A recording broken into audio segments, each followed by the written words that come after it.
Here I am. I'm out walking on trail near the Colonial Elementary School, and it's a gorgeous day. It's about 21 Celsius, and kind of reminds me of what it was like 30 years ago in 1991 when I ran across some people from the Greater Philadelphia Church of Christ, where I was working at Chili's, and they asked me to come to church and study the Bible.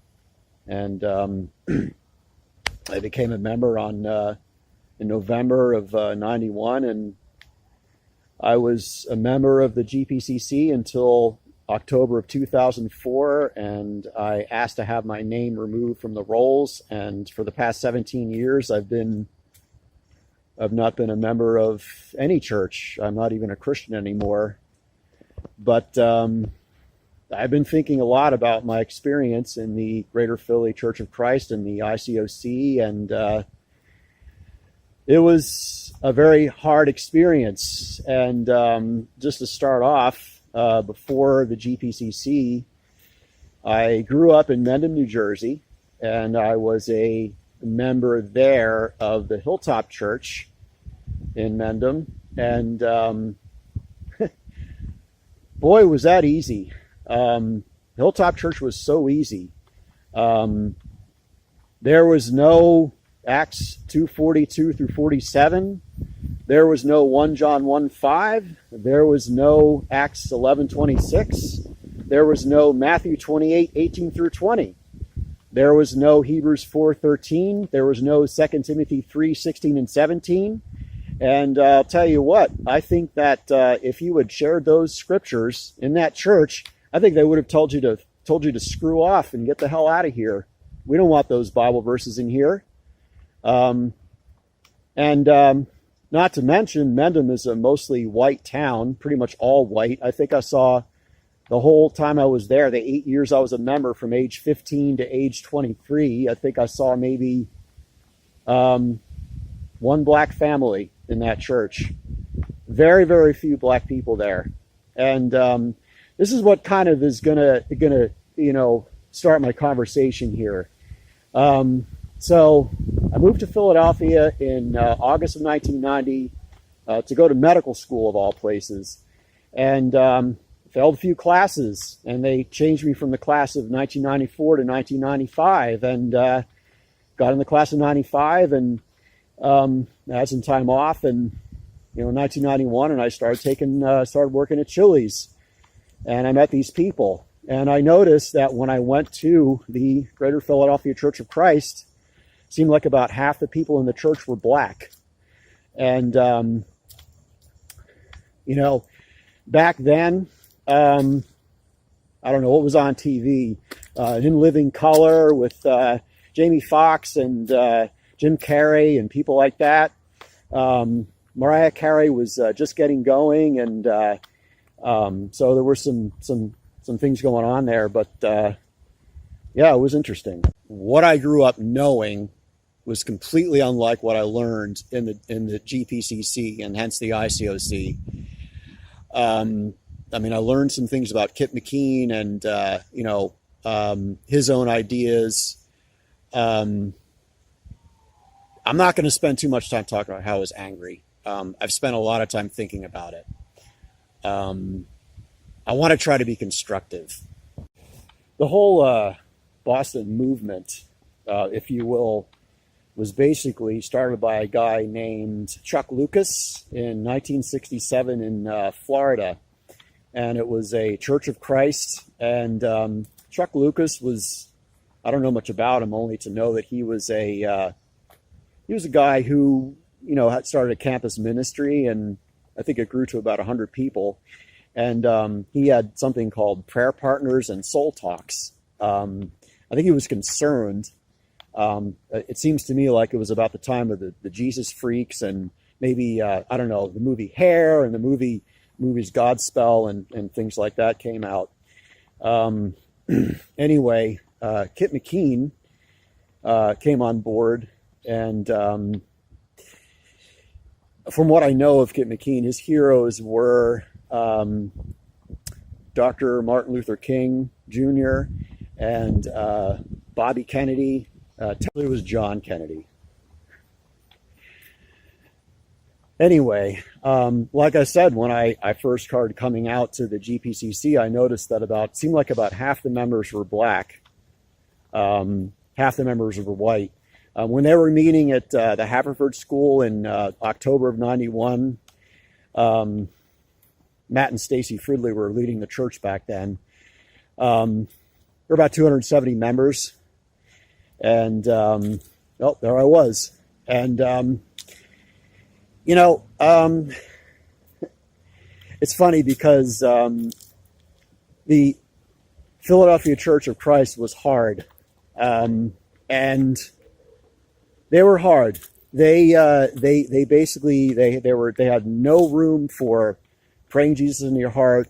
They had no room for evangelicalism. They had no room for right-wing Christianity or right-wing Christendom, if you will. They didn't care about your problems.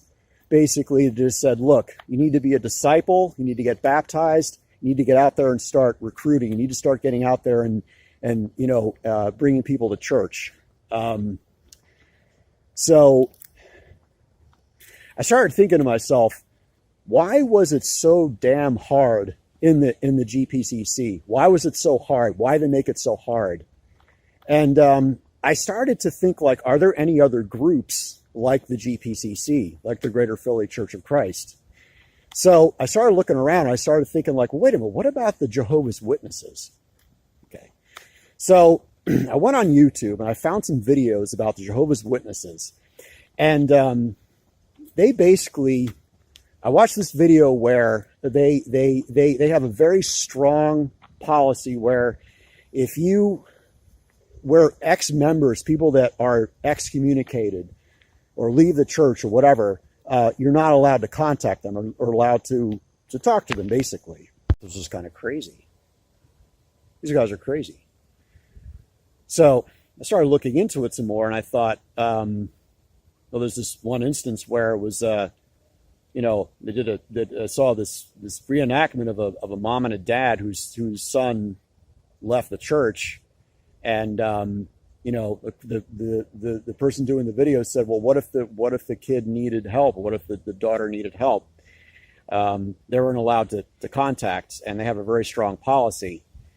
And I might be going out on a bit of a limb here, but here's something I got to say. Jehovah's Witnesses have a lot of black people too. And they go door to door. We didn't do that in the GPCC. We didn't go door to door.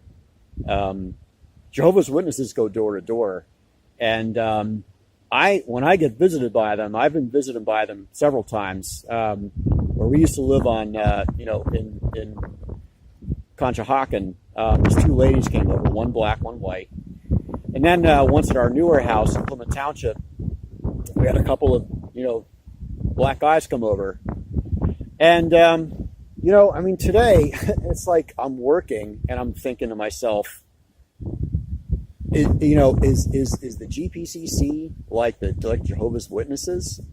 I mean, I hope that the GPCC aren't as bad, but the fact that they both have almost like half black people in them, I think it's trying to tell me something. So I started to wonder to myself. And this might be kind of going out on a limb, but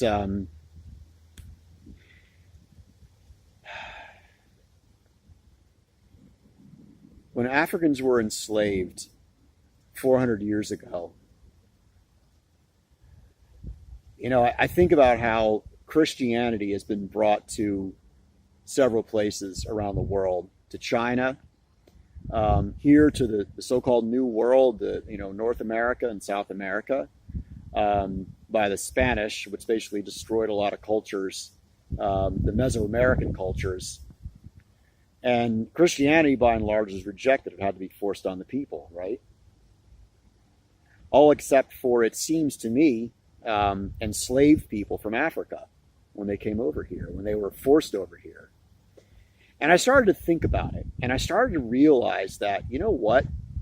um, the enslavers, the plantations in areas in the United States, were also calling themselves Christians.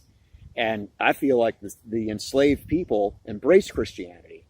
As a matter of fact, they embraced it so much that I feel like they took on this idea of the suffering that Jesus experienced. And I think of that song that I don't feel worthy to sing. It's called Lift Every Voice and Sing. And there's a line in it that talks about the chastening rod. And I remember in a very strong theme in the GPCC was obedience to the scriptures and the idea of suffering, of Jesus suffering, and the life of a disciple being hard. So you coming to church 4 times a week and inviting 10 people a day was no big deal. And the plight of African Americans in the United States has not exactly been easy. I mean, I can imagine that, if, coming to church, as a white person, I've never been harassed by the cops, okay? I've been pulled over a few times, for speeding, for a taillight was out, something stupid. But, what do we tell our black boys? We tell them, son, if you get pulled over by the cops, make sure you have your hands on the steering wheel, 10 and 2. Say yes, officer, say no, officer. And that's just one thing. I mean, then you get into the war on drugs and you look at it and you see, well, who's really getting arrested? You look at in the 2000s, you had 850 under President George Bush's administration, 850,000 people got arrested for marijuana possession. 90% of those were black people. 90%. That's a lot of people. And you hear about these arrest ratios, 3-to-1 arrest ratios, 4-to-1 arrest ratios. Some of them are worse in some places. I just started thinking about some other things. I mean, what if you have a boy who's 14 years old, an African American boy, 14 years old, and his mom goes missing? Okay? What if like 10 days later she's found in a forest outside of Westchester, Pennsylvania, hanging from a tree? Oh, that's my mom. That's what happens to a lot of African American people, Or you have 2 people sitting on a stoop, and there's a drive-by shooting, and my brother got shot when I was 5 years old. My dad. I know one guy. I was teaching in a school in Philadelphia one time, and this one kid, he said he was like 14 years old. He just all of a sudden stood up in class and he said, "My uncle was thrown in prison for 12 years." And you hear these stories. And, I started to think about it. And I started to think like, I wonder if sometimes in these mixed churches, mixed race churches, I wonder sometimes if, the black people are trying to teach the white people a little bit of a lesson. Why are they making the Christianity so hard to follow? Teens, I don't want to hear either Matthew 28, 18 through 20s. I don't want to hear that stuff. I want to come to church on Sunday and enjoy myself, I want to hear something nice being said to me. I don't want to be told I have to go out and share my faith. But I mean, if you're the average, African American in Philadelphia and you live on a bus or you live on bus route 27, that goes to, I think it goes to the Plymouth Meeting Mall from North Philly.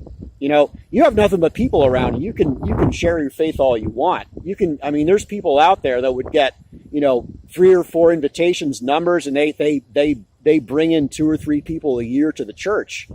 And when I was a member of the church, I was told some things, and I was told some painful things. I was, number one, when I was in the church, I was told by one guy that I was quirky. Okay.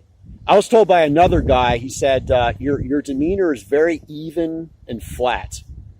I was also told by a roommate right before I got married in 1998, my roommate said, Jim, you're a nice guy, but I hardly ever see you bring someone to church. And, and sometimes I think like, I was also told by another person, somebody who was a discipling partner, that I burn holes in people with my eyes. So apparently I have this ability to just stare at people and I make them uncomfortable by staring at them. and he said that, it looks like you repented, Jim, and he gave me a card that said, you don't burn holes in people anymore. It was surreal. It's like, talk about this not happening at Hilltop. This would definitely have not happened, but the GPCC, they found ways to make you miserable. And, and sometimes I think, like, are the black people in the GPCC, are they more outgoing? Are they more forceful, or what are they?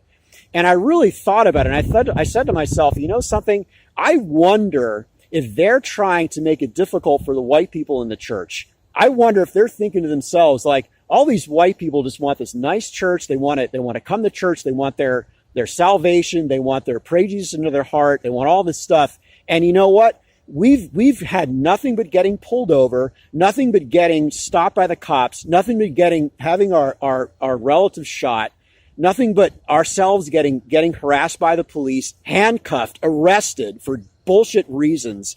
And we're pissed off. We're pissed off. And then we come to this church and we hear something like, well, Jesus suffered the same suffering as you did. The rod is chastening you. The rod of slavery, of enslavement is chastening, has chastened our ancestors. And this is what we have. And you white people haven't even experienced that. So maybe, sometimes I think that the Jehovah's Witnesses and the ICOC are difficult, are hard churches, because they want to make it that way so they can teach white people a lesson. And I think that's maybe a reason why. And I've spent a lot of time being angry at the GPCC for what I went through. I mean, I feel a little different now because I feel like I've gotten a bit of a revelation here, and I'm not sure I've explained everything yet, but I feel like that's a reason. Sharing my faith or recruiting was the very, very thing that I hated the most. I remember the first time I did it, I was outside of there was a Denny's. There was a Denny's on Single Line Avenue. It's replaced by a TGI Fridays now. And I remember the guy I was with said, Jim, I said, I don't want to do this. I don't want to invite people to church. He said, Jim, it's always going to be hard. So there's one of the 11 people that I didn't get the guy to church, but anyway, I did it. I shared my faith with the guy, and I said, I got his number, and I don't think anything became of it, but since the 1990s, of course, we've had a lot of stuff go down in this country. We've had Michael Brown in St. Louis, Missouri. We've had George Floyd. We've had Ahmaud Arbery. We've had Sandra Bland. All people that were killed by cops, killed by police. And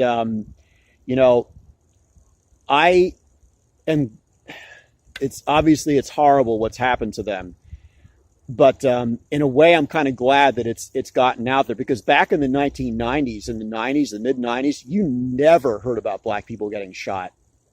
I mean, I taught science at Overbrook High School in 1996, 97, and 98, and there was a guy, one of my students, who was killed by, I guess it was drug dealers in Philly. And I remember going to his funeral, and one of my students, Latoya, as soon as she saw me, she just burst into tears, and she reached out and I took her hand.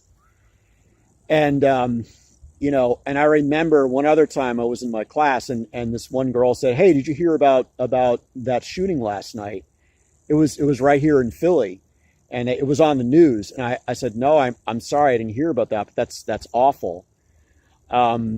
So anyway, I mean, Kid McKean may have actually come up with a good idea, because somewhere in the back of his mind, he had to be thinking like, okay, Chuck Lucas, I hear what you're saying. Prayer partners are great. Soul talks are great, but I want to take this a little further. I want to take this to the rest of the world. And what I want to do is I want to have, black people with white people worshiping together in the same place. And I think in some ways, Kip McKean had to make it hard. First of all, he had to basically get everybody to swear to a vow of celibacy in the church.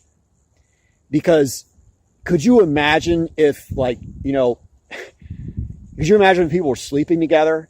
I mean, it wouldn't go very well. I mean, you would have like, hey, you slept with so-and-so. Oh, guess what? I'm going to beat the crap out of you because you were doing that. It wouldn't go very well. And he had to make it hard. He had to say, we've got to get people into this church. We've got to get out and share our faith a lot. And the church increased numerically.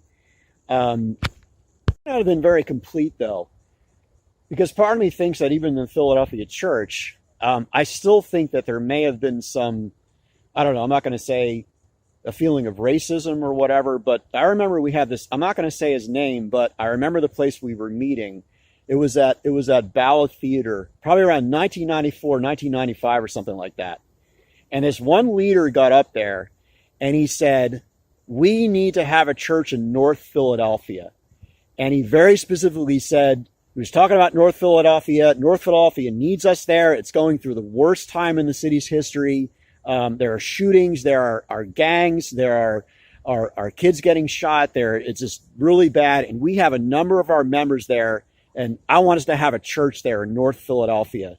And, I'll never forget it. And I mean, it was almost kind of like he was trying to take some people with him and go there. It's like, who's with me? Who's with me? And I remember there were lots of shouts like, yeah, yeah, yeah. And that was a very poignant moment. A hell of a lot different than the experience I had at Hilltop Church. I'll tell you what.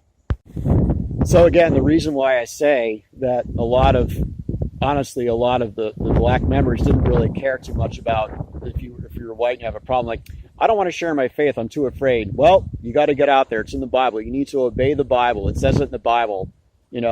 Matthew 28, 18 through 20. Go make disciples of all nations. Go out there and do it. You got to do it. You obey that scripture. You do it. And, a lot of them, a lot of people did that. Although I find it interesting that when the Henry Crete letter came along, and that's a bit of a sore spot for the GPCC, but when the Henry Crete letter came along, I did notice that I would bet that probably more white people left the church than black people, me among them. I remember one African-American guy was talking about one of the leaders at one of the forums, and he said, I'm really hurt. He was telling everybody, he said, I'm really hurt by the fact that so many of you are so angry at the leaders in the church. Because, I went to this one particular leader and he was very approachable. I talked to him. And I just want to say this one thing about the leadership in the GPCC. I feel like they were very extremely gracious with the membership in large. I mean, even the fact that they had forums, open forums. One of them was at the church in, I think it was along road in Abington. And what was I saying? I had these forums, and open forums where people would voice their concerns. And I mean, some people got up there and they were very angry, about at the leaders. But after that, I mean, one of the leaders I remember walked around with a briefcase, and he's like, I went up and talked to him. I said, "What's going on?" And he said, "I'm ready to get fired. I might get fired today. I might have to leave and go get a job because you know what? Maybe nobody wants me around anymore." Another guy left. The church has regions. In the region I was in, this one particular leader got up there one Sunday and he said, "There's too much hype here. We're always talking about the children's ministry, about how great it is, and we need to be concerned more about individuals." And not too long after that, he left. But I have to say that the leaders were very gracious, and they were talking about, oh wow, I mean, people were having to put out fires and with people and stuff like that. So it was a really, really kind of a rough time. But the neat thing is that they changed. I was hoping that they would change their kind of like I call it their catechism. They call it their Bible study series. to make it more user friendly, to make it not so hard anymore, to maybe like drop the requirement to share your faith and, that kind of thing.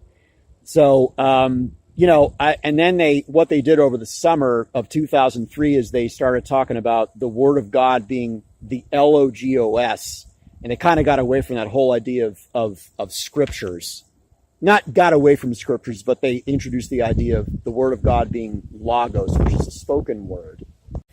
The GPCC are actually kind of open to, I think, modifying their view of certain Bible verses. When I was going through the Bible study series to become a member, I came across Luke chapter 10, verses 30 through 33. And here's an interesting point. You read through that Bible, those verses, and you kind of get down to the bottom where it talks about, a man who builds a structure, and, people will laugh at him if he doesn't finish. And then you have the idea of like, well, the 10,000 against the 20,000. You're the king with 10,000. A king is coming out after you with 20,000.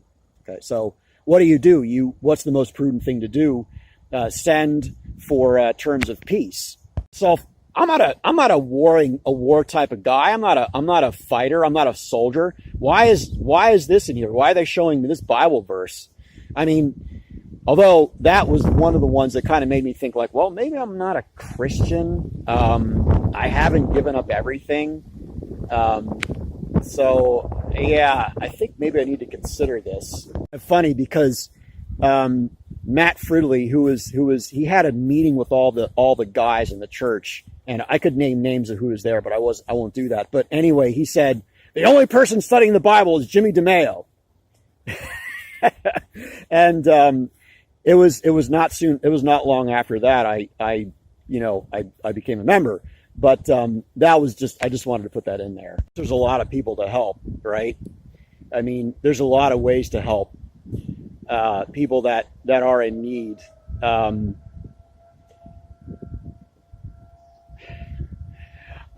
Two of the things I've kind of gotten involved with since I've left Christianity and the church is one of them is getting marijuana legalized, of all things, which I never thought I would do.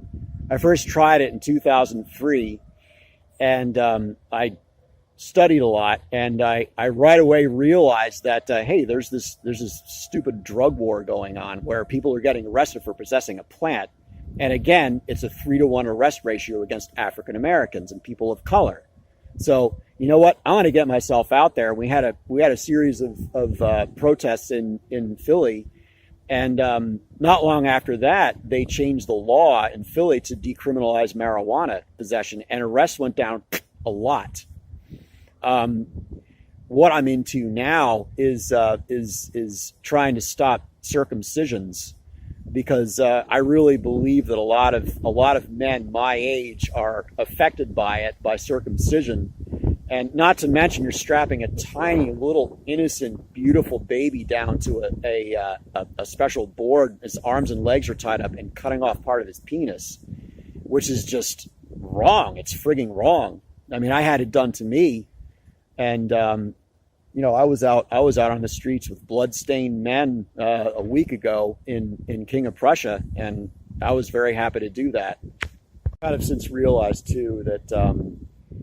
Honestly, I think that in churches and in a lot of groups, I think there are certain people that do well in those groups and certain people who don't. I call them feeling and thinking dominance. If you study MBTI, everybody's got these functions, and people like me, who I have a thinking at my lowest, my inferior function. I'm not very good in a church. I'm a lot better off if I go out and just find a cause and just that I care about and just go for it. Saying that being in the GPCC was all terrible. There are two things I'm very proud of that we did in the GPCC. In 1991, there was a measles epidemic in Philadelphia. And of course, African American people were affected the most, little kids.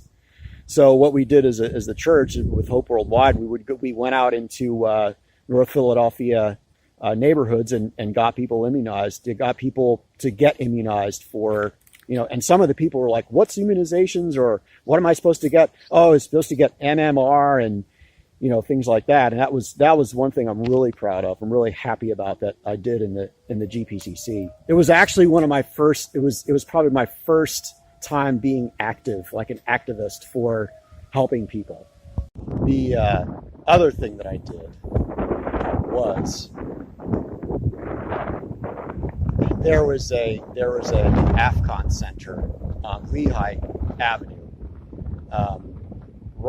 It's right down the street from where Connie Mack Stadium was, and they were about to get it sold out from under them because they're trying to help rehabilitate people that are using opioids.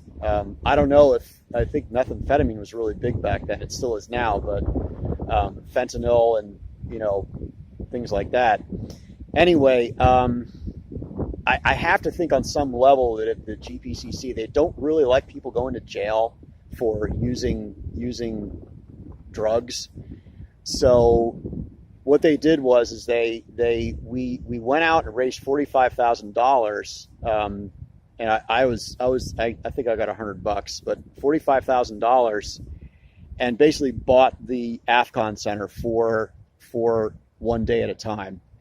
And that kind of led into the whole relationship with Reverend Henry Wells and the Hope Worldwide and whatnot. And that was really probably my proudest moment, one of my proudest moments in the GPCC.